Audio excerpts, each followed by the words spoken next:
السلام عليكم ومرحبا بكم في أول عرض إخباري مباشر لهذا اليوم.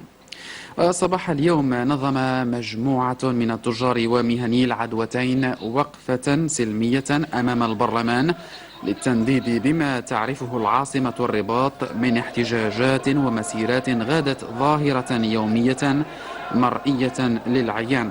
المشاركون في هذه الوقفة الذين شاركوا بكثافة أكدوا أن هذه الظاهرة غير صحية وباتت تهدد تجارتهم بالكساد، فقد أضحوا يواجهون الإفلاس.